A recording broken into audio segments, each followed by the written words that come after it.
Hello, and welcome to Central Booking, where writers and readers are the authority. I'm your host, John Valeri.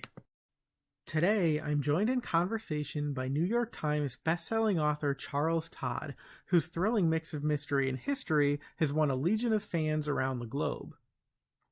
Todd's newest, A Game of Fear, marks the 24th entry in the beloved Ian Rutledge series. This time, the Scotland Yard inspector and World War I veteran is sent to a seaside village on the coast of Essex, where beside an abandoned airfield sits Benton Abbey. It's here the widowed Lady Benton claims to have witnessed a murder by moonlight, but there's no body, no blood, no trace of any crime having been committed, in fact. Is Rutledge chasing a ghost or a flesh and blood killer? For those who don't know, the byline Charles Todd signifies the mother-son writing team of Caroline and Charles Todd. And while Caroline passed away last August, her literary legacy lives on through dozens of books, not to mention her generosity toward the readers and writers who hold her memory dear. In addition to the Ian Rutledge books, Charles Todd has written the popular Bess Crawford series, as well as 2 standalone novels and a short story collection. Their works have earned accolades including the Mary Higgins Clark, Agatha, and Barry Awards, as well as numerous other nominations and recognitions. A Game of Fear continues that tradition of excellence. Publishers Weekly called the book excellent and gave it a starred review, noting, "Todd has rarely been better at creating a creepy atmosphere to enhance their nuanced exploration of human darkness. Rutledge remains one of today's most fully rounded mystery leads." Now, Charles Todd reveals the makings of A Game of Fear. Hi, everybody. Welcome back to Central Booking. I am delighted to be in conversation with New York Times bestselling and multi-award winning author Charles Todd today, whose new novel, A Game of Fear, is out right now for your reading pleasure. Welcome to the show, Charles. Thank you very much. It's a pleasure to be here. I know, sort of, right? It's a pleasure to see you in real time. You know, there's a face, there's a voice. It's kind of nice. So first of all, I have to say, I love the title of this book, A Game of Fear, and it really is so perfect. It really encapsulates what it's all about. But I'm wondering, if you can tell us about this case, because really this is the 24th Inspector Ian Rutledge book, and he's got a real head scratcher of a mystery here. So if you can tell us, what draws him to the village of Walmer and just what it is that Lady Benton reports to have seen, just to give us a taste for this book. In each book that we write, we try to come up with a situation that will be a true test for Ian Rutledge. And unfortunately, or fortunately, we don't outline. So we never know how the case is going to resolve itself until we get to the end, which gets a little panicky about 80,000 words into it, and you still don't have the answers, but it keeps it more interesting that way. Caroline always used to say, what's the point in writing the book if you already know how it's going to end? That took me a little while to get used to, but I came to agree with her over time. So in this particular case, we came up with a thought of what if, and the what if was that Lady Benton saw a murder happen. She was going through her house late at night in the dark, looking out the windows. Obviously, nobody could see into the house because there were no lights on. And she saw a man kill another man right there on the lawn, right outside the large French doors. And so the very next day, she contacts the local constable and reports what has happened. The constable comes out and looks around in the grass, and there's no dead body, there's no blood, there's no signs of disturbance on the ground. There's absolutely nothing to indicate that anything has happened, much less a murder. And to make matters worse, Lady Benton is convinced that she recognized the murderer. And that murderer was Captain Nelson, who she knew from the fact that the Benton Abbey's property butted up against a airfield during the war. This is in early spring of 1921. And so she knew a lot of the pilots that came over that were assigned at that station. And she swears that was Captain Nelson who committed the crime. Problem is, Captain Nelson died during the war. So unless you start stretching your imagination, it's hard to picture how in the world someone who, according to the War Department, was killed in action during the war could suddenly appear on her lawn committing a murder years after he was dead. Seems basically impossible. And to a certain degree, the constable's pretty convinced that perhaps Lady Benton has, through all the trauma she's had in her personal life, she's lost her husband, she lost her son during the war, that perhaps Lady Benton has seen something that just didn't take place. And under ordinary circumstances, that would have been the end of it. But Lady Benton, not only being a large property owner in the community, had done work with the War Department when the airfield was established there next to her estate. You have to remember, all Walmer's on the Essex coast. Essex is northeast of London. And so there were several air stations set up for defense and flying across the channel, doing a variety of primarily defensive things and dealing with the Zeppelins that were coming over to bomb London.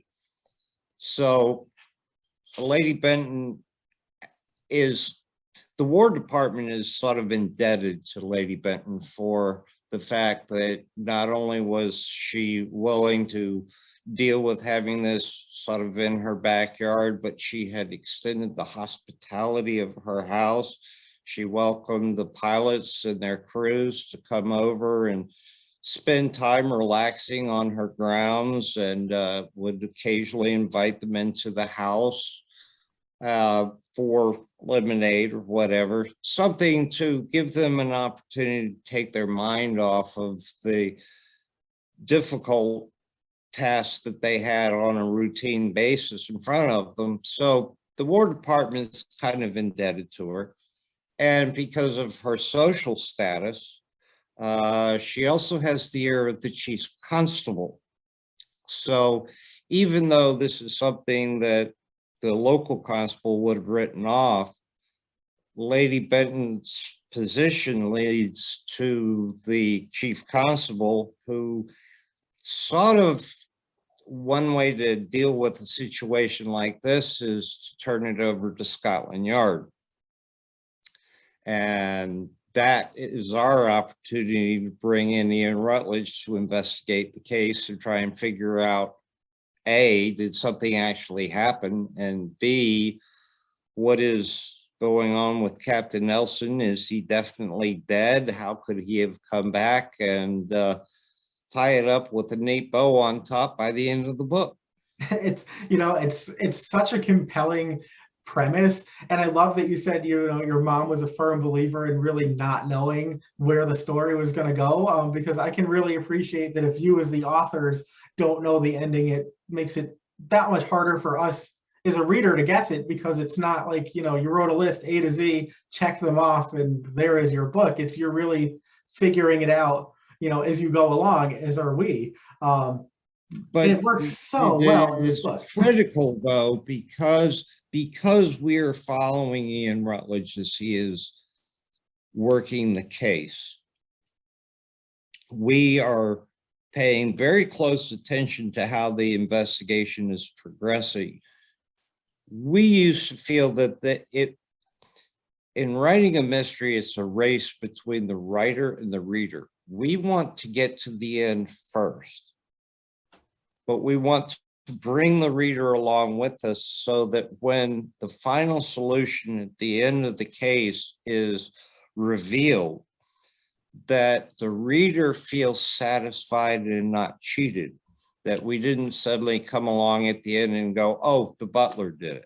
Right. That there was something that any reader could stop, think, and look back and mentally on the story that they've been reading and go, okay, that makes sense. Yeah, That it's like you get to the end, you say it was there all that's the along. satisfaction that you want. One of our favorite emails is we get this email that says, I hate you. I had an 8 o'clock meeting and I was up till 2:30 in the morning because I had to finish the book. And it's like, great, we got it right. So you writers live for that. But yeah, and we readers, we should know, why are you picking up a book at 8, 9, 10 o'clock midnight? Really? Especially a mystery like this. It's not meant for you to put down once you get going.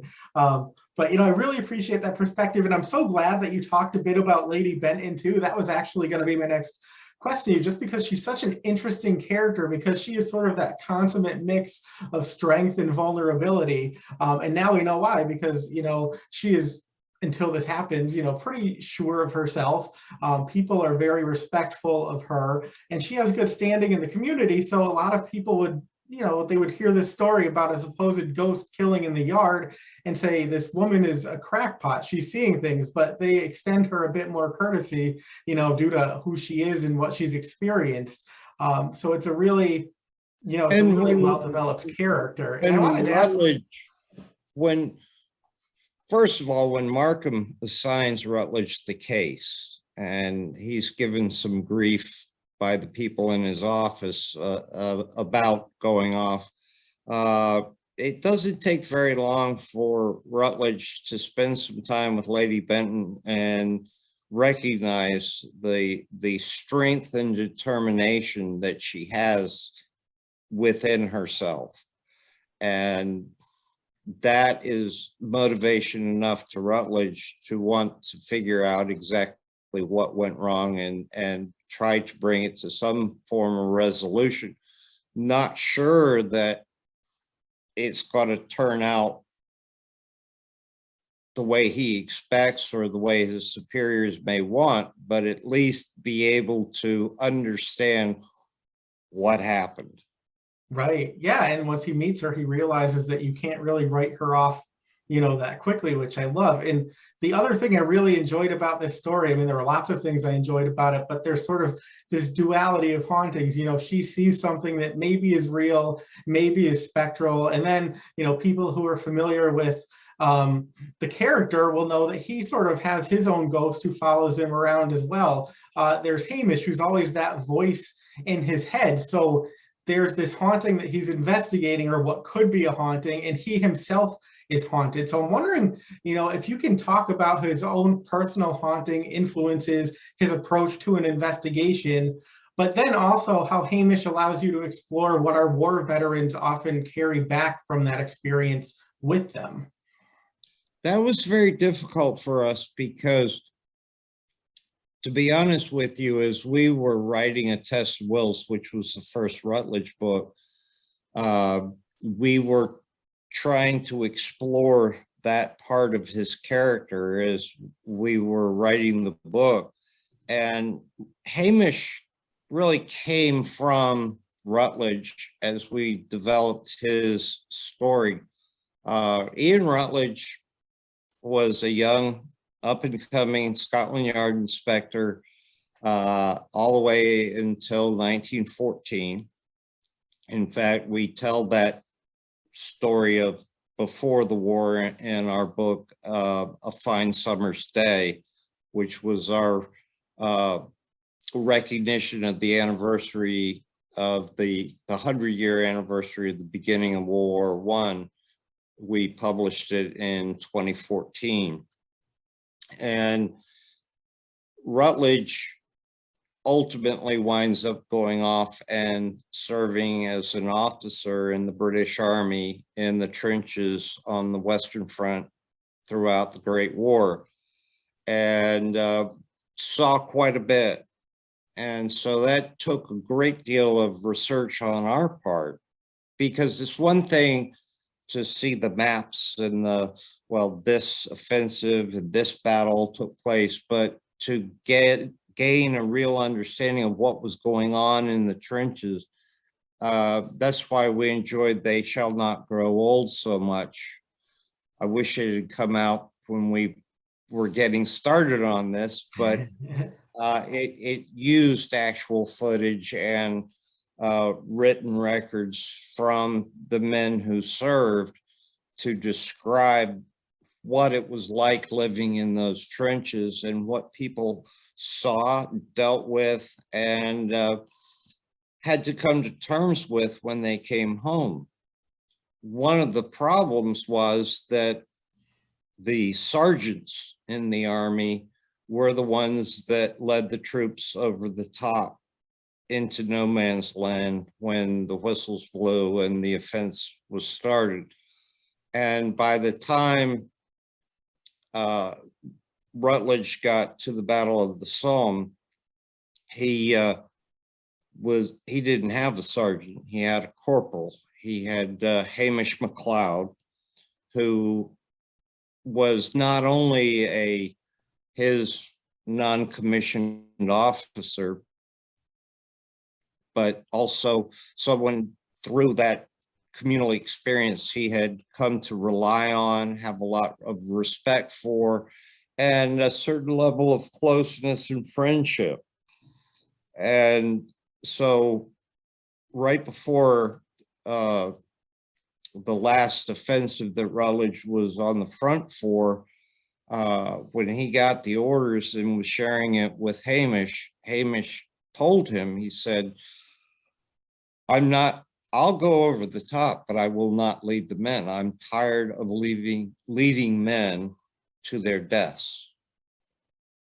Because the troops would go over the top, the machine guns would start to fire, and they were mown down. And Hamish said, I can't encourage and cajole these men, these young men, to come up over the top behind me, knowing exactly what they're facing.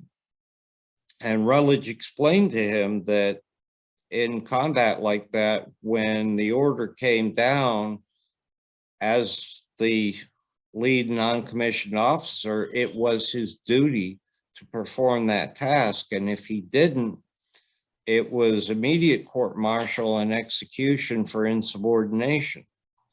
And Hamish's response basically was, well, fine. If that's what you have to do, that's what you have to do. So the morning comes, Hamish says no, and Hamish is put up in front of firing squad and executed. And then Rutledge comes forward to give him the final coup de grace right as a enemy shell comes in and lands and basically takes out his whole battalion. And Rutledge is buried in a pile of dirt. We've all seen the famous pictures of the shells coming in, this giant plume of earth going up into the air. Hamish is dead, and Rutledge is buried right on top of him, right with him, and barely comes out with his own life. But that experience of being trapped and being there with Hamish is something that really is very difficult for Rutledge to deal with. He comes out of it, he's suffering from what at that time was called shell shock, or what we now call post-traumatic stress disorder, or PTSD. A lot of it was survivor guilt. Why did I come back and all these men didn't? the survivor's guilt is perpetuated when he comes to investigate the various crimes that he is faced with, and he comes into town, and who's he going to complain to? The women sit there and say, look, I lost my son, my husband, my uncle, my brother, and you're here. Right. And you're reasonably physically fit. What are you complaining about? And on top of that, there's the social stigma that went with it, especially in England during that time period when it was felt that those people that couldn't deal with what they'd been through were somehow less than. They weren't quite the British stiff upper lip, go out and do a man's job and come home, that there was something weak. And for that to be exposed in British society, not only would have been devastating for Rutledge, he would never have been able to resume his work at the Yard, but also his family.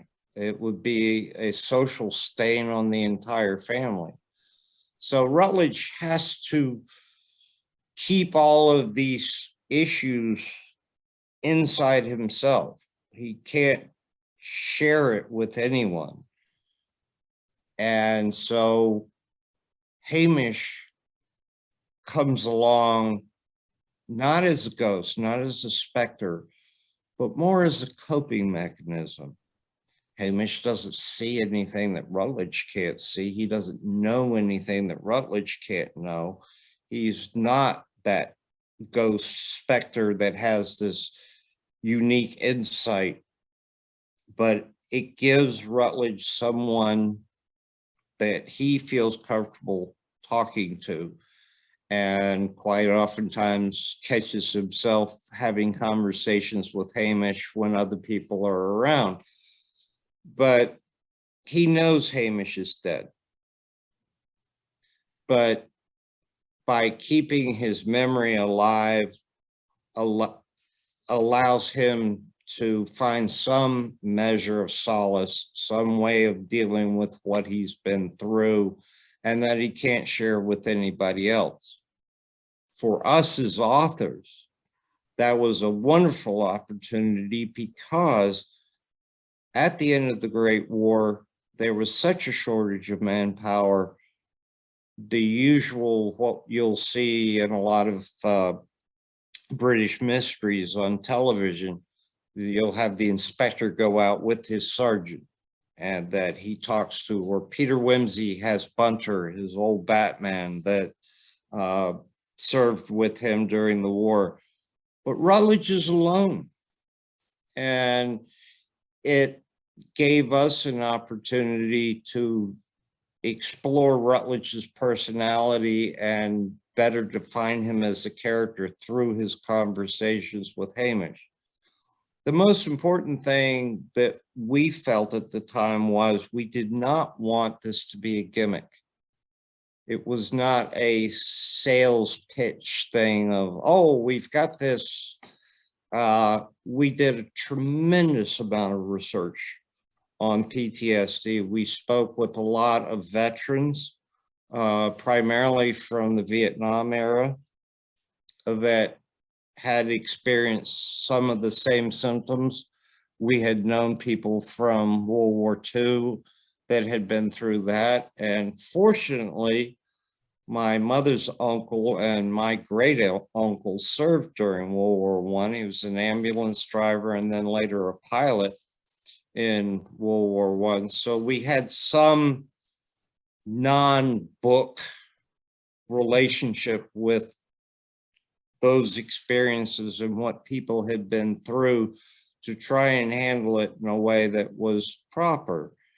And I always bring up the one occasion we were at the Tucson Book Festival in Arizona, and we're doing a book signing and talking to people, and a man just walked up to me and he shook my hand and he said, "Thank you for Hamish." And I said, "Oh, well, you're more than welcome. We love his character too. Glad you were able to relate to that. And he grasped my hand a little further and he said, no, you don't understand. Thank you for Hamish. And then he turned and walked away.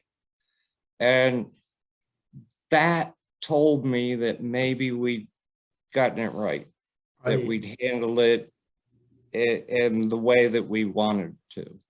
Yeah, That was a long answer to a short question, wasn't it? No, I mean, it's so insightful, and that has to be the sort of the ultimate compliment for an author, to know that, people carry around this struggle that, like, you don't always see it, but it's there. So it's got to be amazing to know that you reached somebody who probably, lived that experience and could relate to it in a book, which means that achieved what you set out to do with the character and the relationship dynamic there. I think that's so profound. And something else I wanted to ask you about that I'm always really interested in is sort of the interplay between place and plot, because I love books where, the setting sort of almost becomes its own character. And in this book in particular, it's sort of very subtly eerie and atmospheric and evocative, because you have the Abbey, which is this great big rambling house, but it's very dark, at night, and the lady lives there alone. But you also have the sort of dismantled airfield close by as well. And so as you're reading this, there's sort of this insidious sense of dread that builds and builds. And a lot of it not only has to do with the circumstances, but that sense of place. So I'm wondering if you can talk about creating that feeling a bit and maybe use this book in particular as a reference point. Well, in all the books, our firm belief is you have to go there. You absolutely have to put your feet on the ground and absorb that location. And it's funny because there are some places that we'll read about in a book and we'll put on the schedule and go there and spend some time there. And a lot of times Caroline and I would split up. She'd go one way and I'd go the other way. Our interests and ideas would be different, and we'd look at different things and then get back together in the evening and sort of compare notes. And we got back together that evening and looked at each other and just said, it's not it. And that very afternoon, we got in the car and stumbled across this little village nearby, and it was perfect. It was absolutely perfect, and we couldn't have picked it. And Essex is the same way. Essex has a wonderful history in that Essex is where Malden sea salt is from. The tidal pools around the coastline of Essex gather the salt water, and then the sun evaporates the water and it becomes a very thick brine, which for centuries they have pumped out of those pools and then taken them to, in this case, the Malden Salt Works, where it is poured out in very thin layers and dried, and that salt flake is what is left after all the water has evaporated. And then it's packaged and turned into Malden salt. And if you go, not only in England, but in the United States, if you go into some of the finer grocery stores, culinary shops, that type of thing, you will find Malden salt. For a long time, Essex was a fairly rich area because of the salt trade and the fine qualities of that Malden salt and the other salt works that were around that area. But like most things, as the economies became more global and cheaper salt processing plants and systems came online, the salt industry in Essex declined. And by the turn of the century, going into 1900, the salt industry had really fallen off.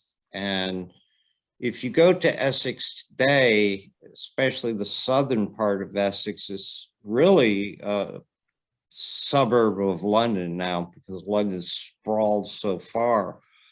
But in those days, and still in the northern parts of Essex, you find that it has become a very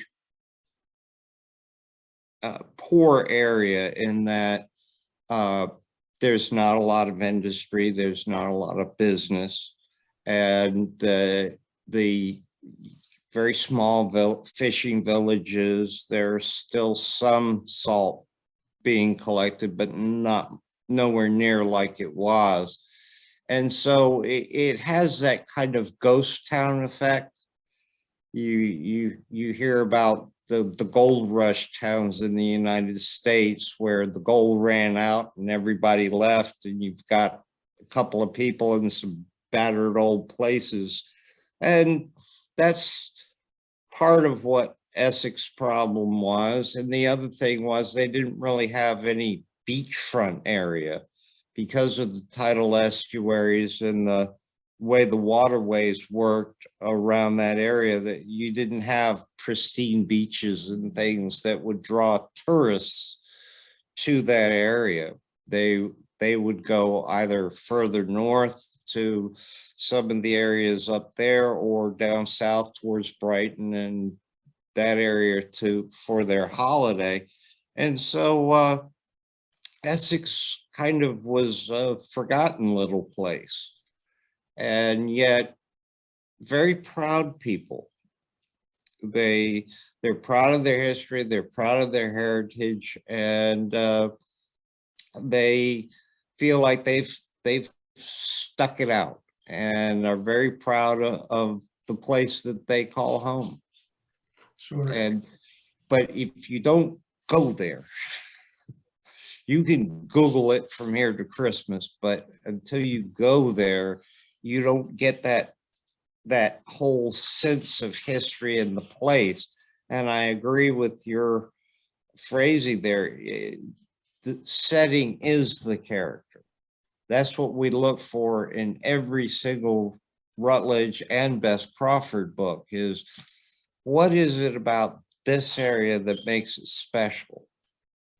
And then go ahead and start saying, okay, now what can we put in here? You know, hey, here's a great thing. Let's put a sniper in the spire of the cathedral. We haven't done that one before.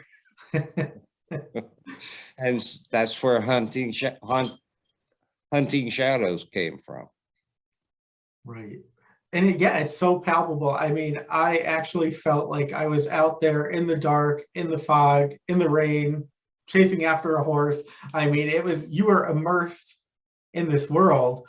And I think that, in changing location and going to different places, I mean, I'm assuming that that's one of the ways that you're able to keep this series so fresh, because as I mentioned earlier, it's hard to believe, but you were 24 full-length novels just into the Rutledge books, which is a lot. And the beautiful thing is, I know that some people are reticent to, pick up a book, number 24 in a series if they haven't read the first 23, but these stand alone beautifully. I mean, you can read this book and not feel like you've missed anything, but can you also, talk about how you balance the same but different, or, familiarity with freshness, because you have to take something familiar and keep it fresh to keep people coming back. And I think that you do that very well, but I would assume as you reach book 24, it gets a bit more challenging because you have to up the ante and learn new tricks, and yet somehow you do it. Yes, I just, our publisher just accepted the manuscript for the 13th in the Bess series, which brings our grand total of books in print to 40. That's amazing. And so, yeah, there is a feeling of, oh my goodness, what am I going to do now? But that's why I'm very excited. In June, Deanna and I are going back to England again. It's been 2 long years without any new places to visit. And that's a wonderful thing, because England has so much variety. You go to East Anglia and there's a certain accent, a certain way of speaking, a certain amount of mannerisms, a certain topographical setting in that place. And then you go to Cornwall, all the way down in the southwest of England, totally different way of speaking. In Cornwall, as a matter of fact, you've got a different language, although they don't speak it as much as they do in places like Wales, but it's starting to make a comeback.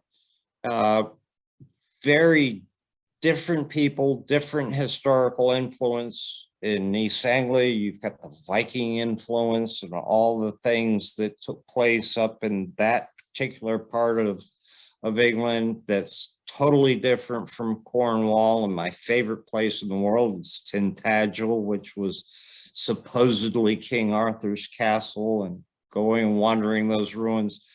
And in between, there's so many different places that every time we go, it's like, okay, there's a couple of places we want to go back and see again because we didn't see everything we wanted to.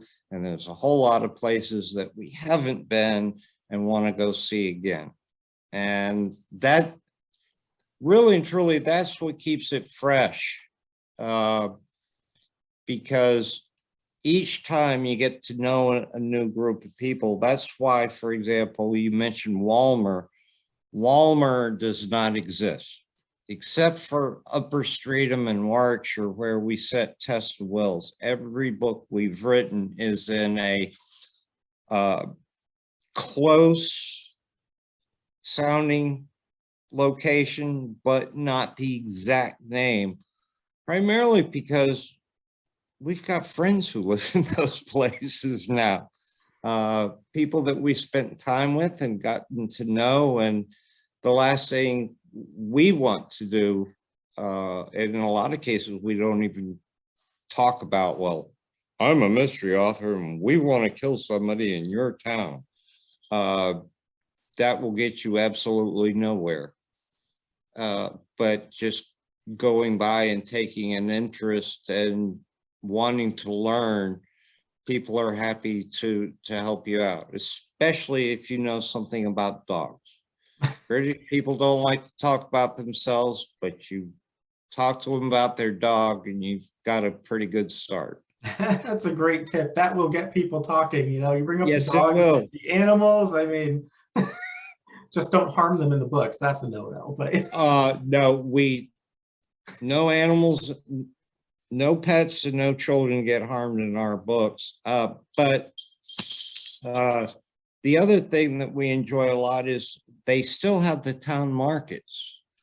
For a big town like York, when we were there, they had their big town market. To smaller places like Stratford-on-Avon, they have the town market, and we love to go stall by stall and talk to the different people, because once again, they don't want to talk about themselves, but they'll gladly tell you all about their wares. Or you stop at a cheese shop or a bakery and they'll tell you why this loaf of bread is shaped a certain way and called a farmhouse loaf, and it's different from this loaf, and those kinds of things that really give you the local flavor of the place that you're trying to capture for your readers.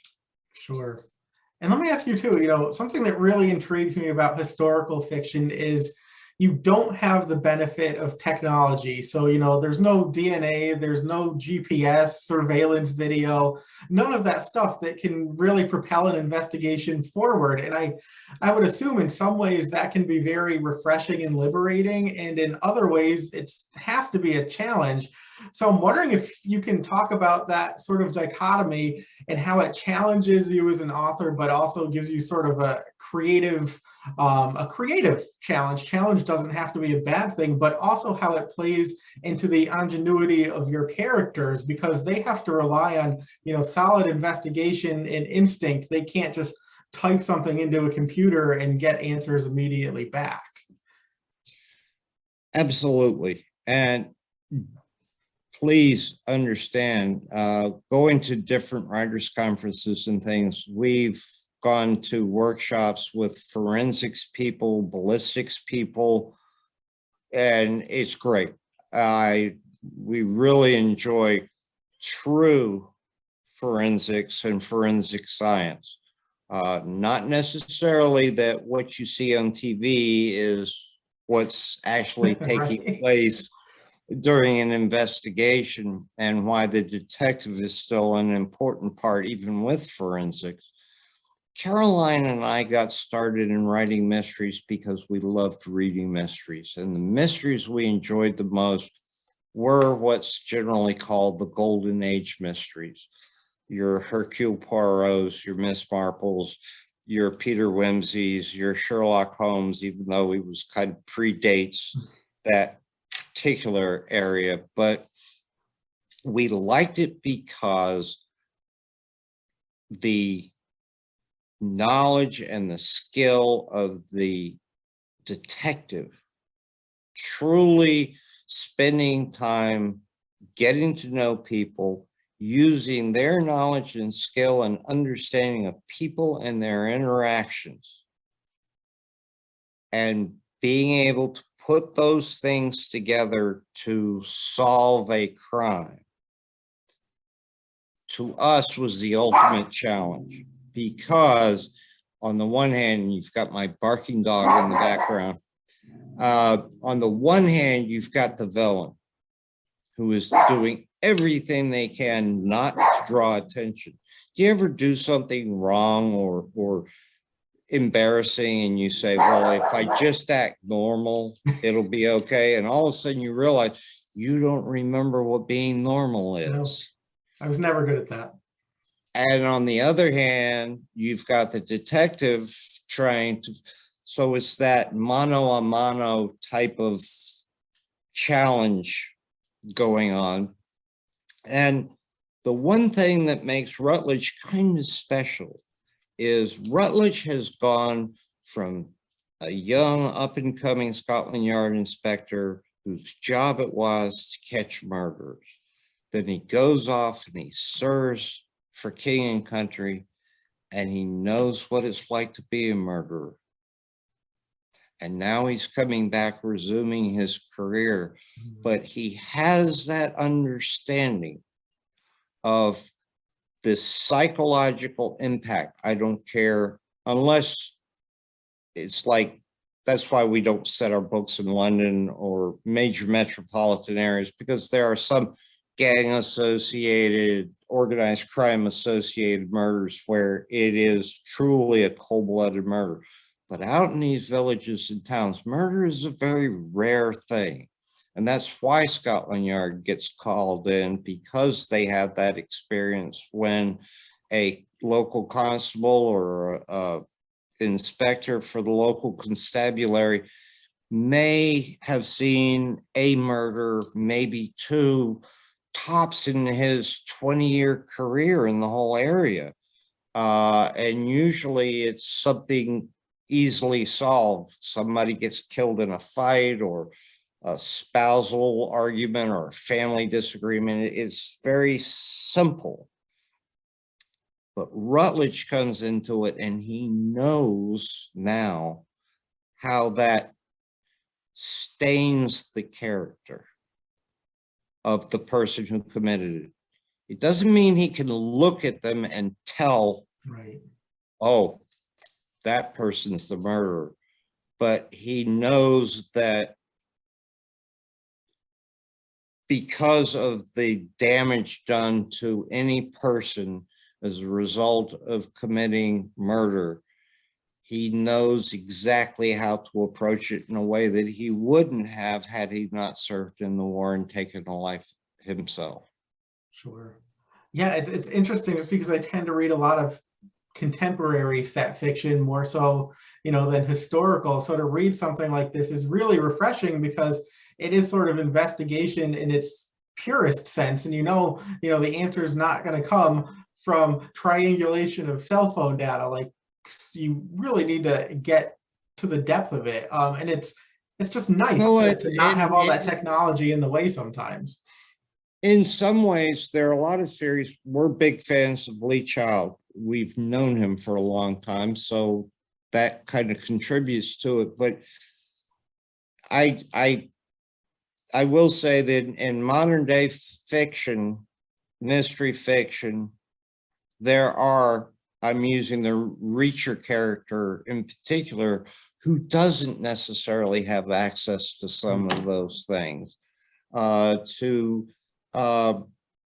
some of Michael Connelly's work, where even though Bosch is a seasoned investigator, but it's more his knowledge and understanding of the case than just, yes, you do have things that are like CSI and things like that, where the whole foundation is around that. I grew up watching Quincy,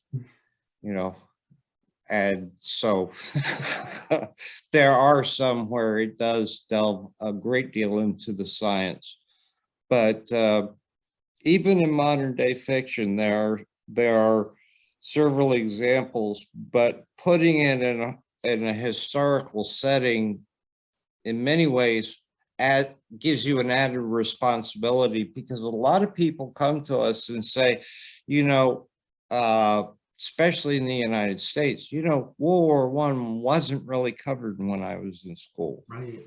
We talked about the Civil War, the Revolutionary War, the World War II, a little bit of Vietnam, but we kind of skipped over, and it's well understood.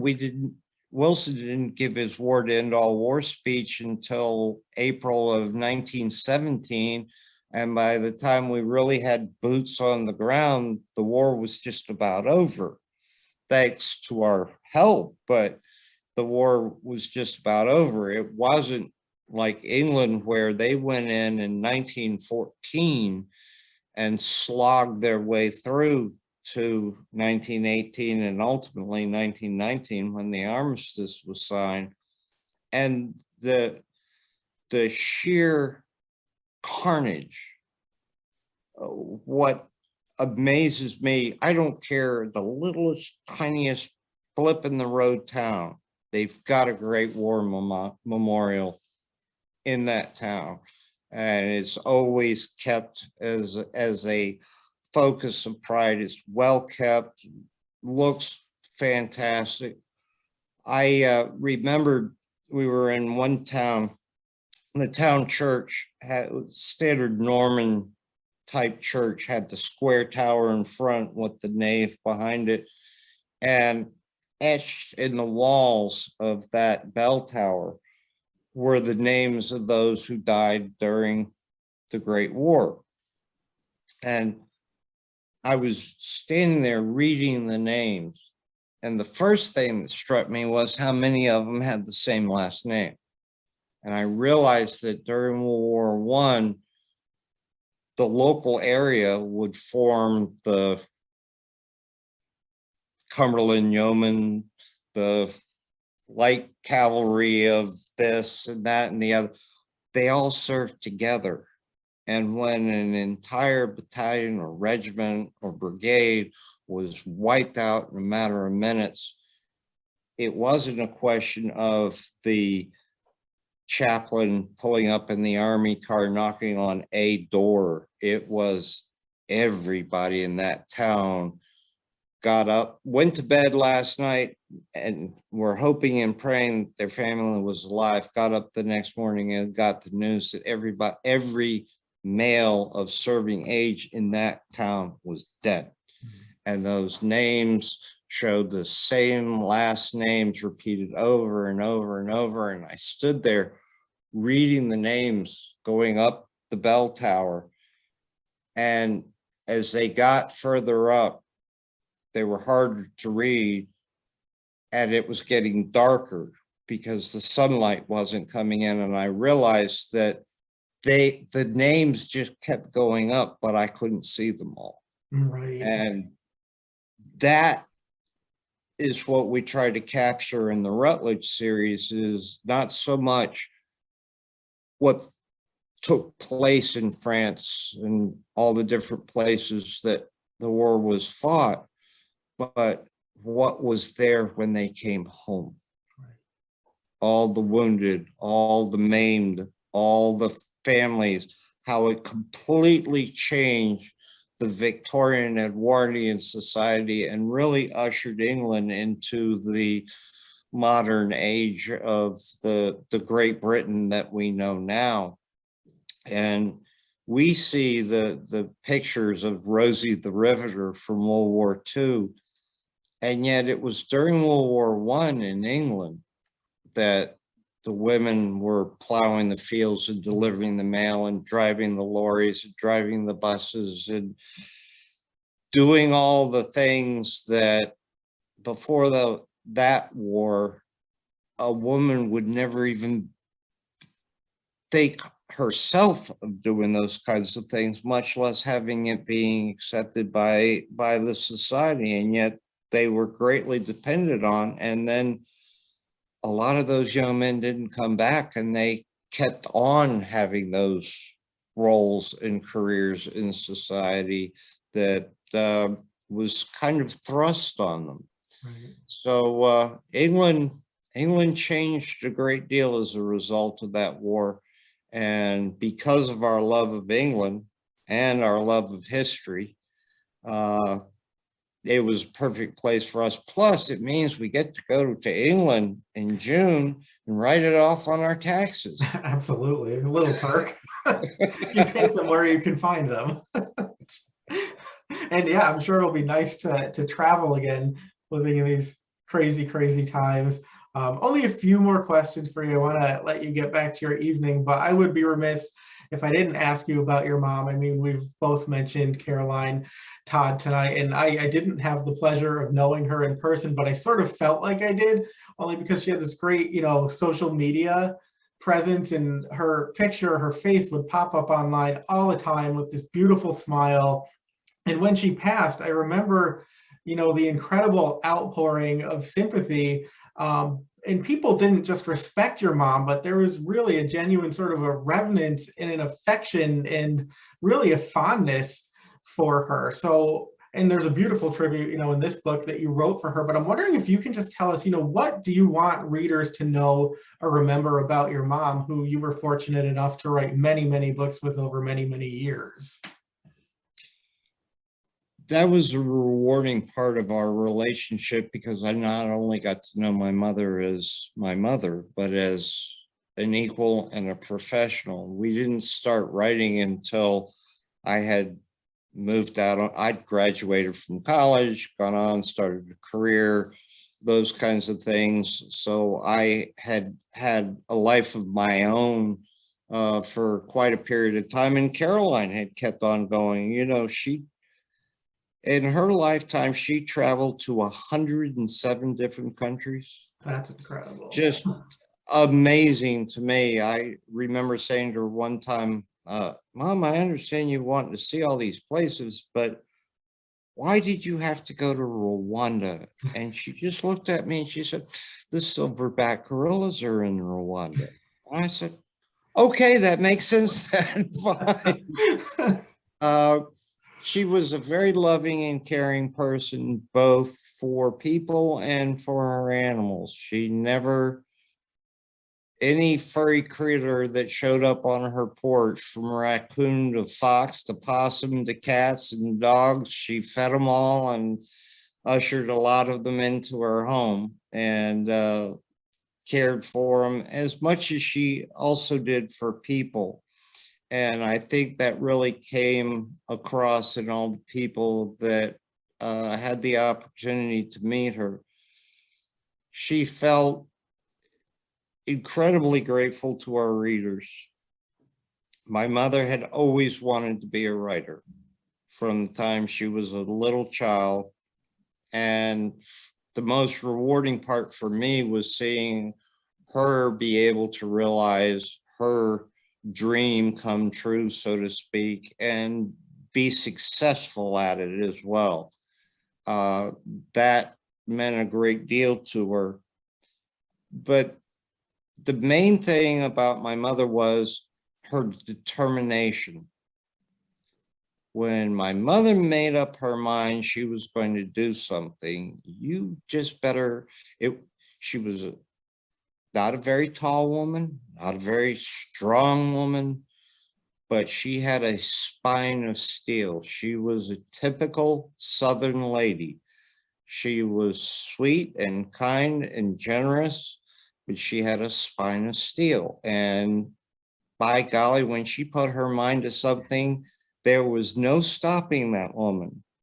And she really enjoyed getting out and getting to meet people and going to the different conferences and book signings and traveling around the country and in England, visiting with people. And she never overlooked an opportunity to pay it forward. She was always generous with her time with new and aspiring authors that wanted to stop and ask her a question or share a little experience with her and get her insights. She was always happy to take the time one-on-one. She more than getting up and speaking to a full room crowded with people, she enjoyed that one-on-one time or one with a small group of people just talking about writing and how she felt about writing, in the hopes that maybe some of it would be helpful to those people who were coming along behind her. And so that's, in a very brief explanation, sort of who my mother was. But the one thing never to underestimate about her, she was probably the most intelligent person I have ever met. She was extremely well read.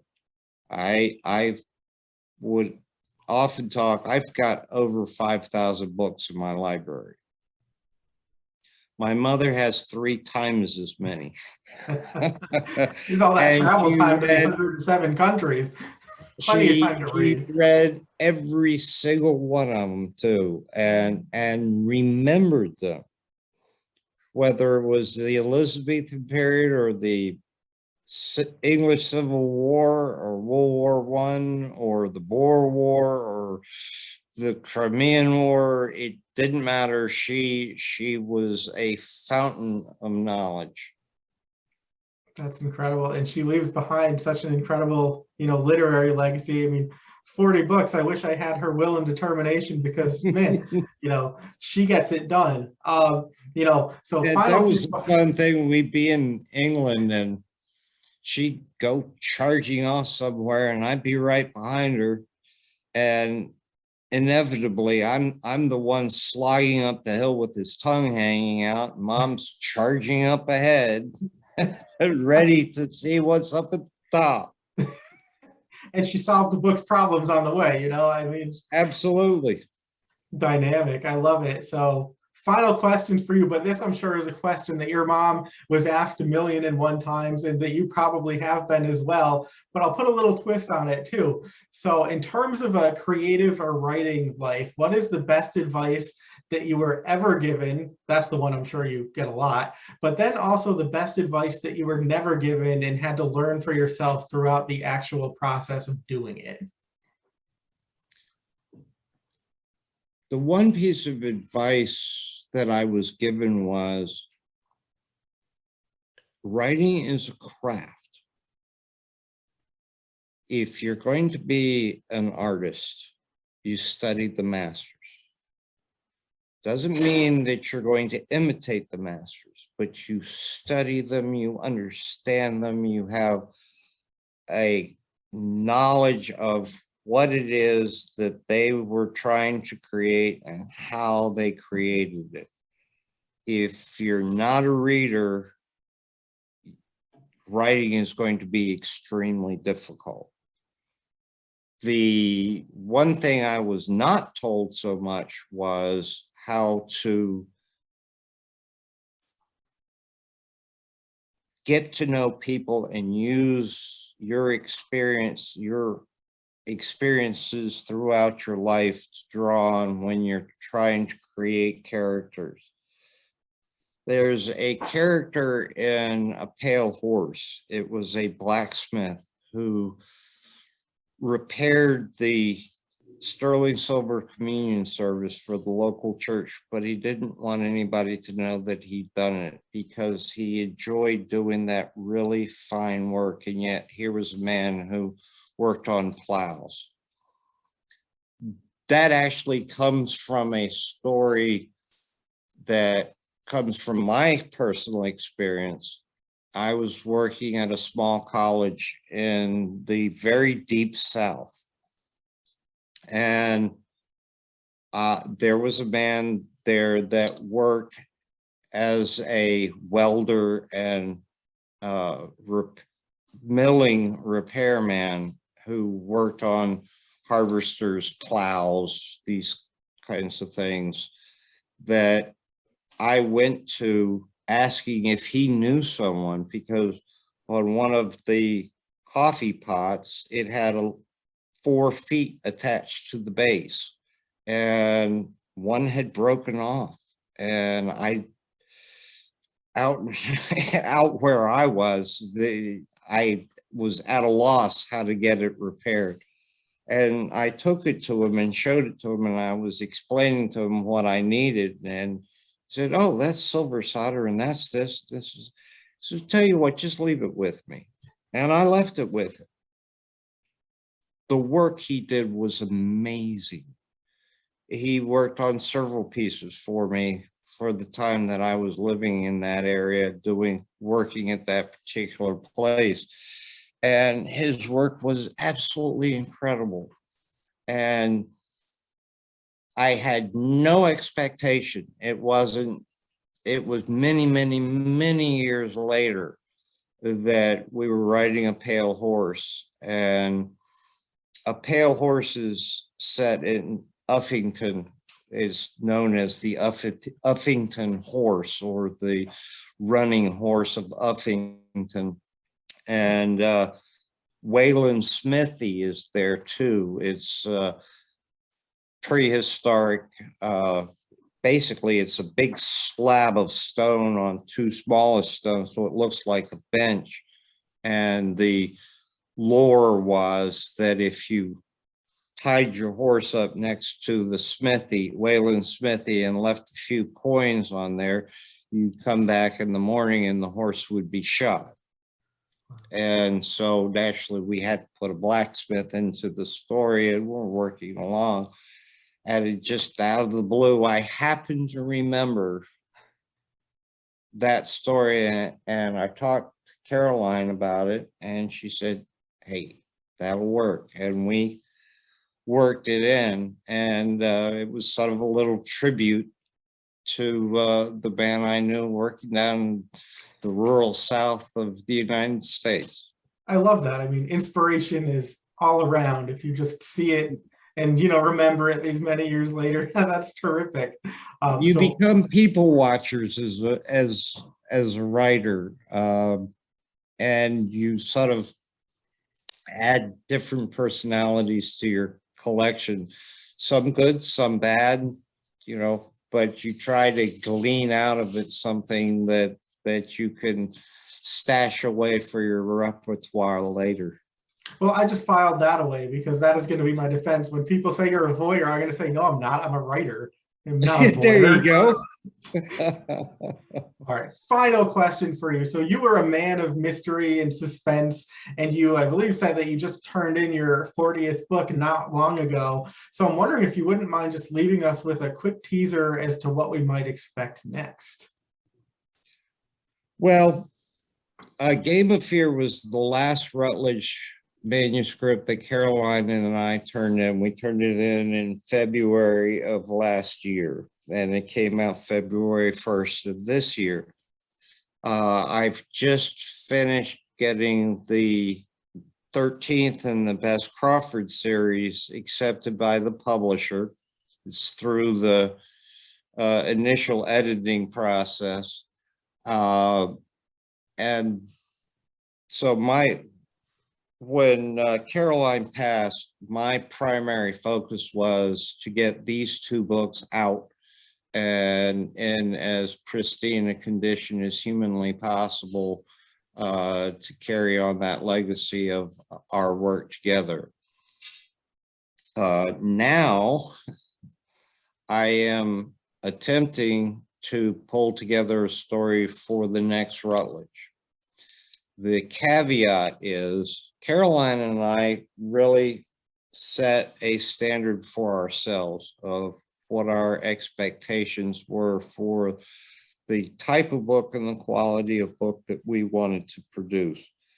And so I will be working on that manuscript and then having a few people that I'm very close to take a look at, along with our agent. Lisa Gallagher has been with us for a very long time. And she's British, by the way, which is also helpful. And if it lives up to our standards, then that will go on to our publisher, and if it's accepted, there'll be another Rutledge book, and then I'll turn my attention to Bess book. Terrific, and on it goes. Well, we'll see. You know, we're taking it one step at a time, very carefully. Sure. Well, thank you so much, Charles Todd. And I have to say, you know, A Game of Fear is an absolute stunner.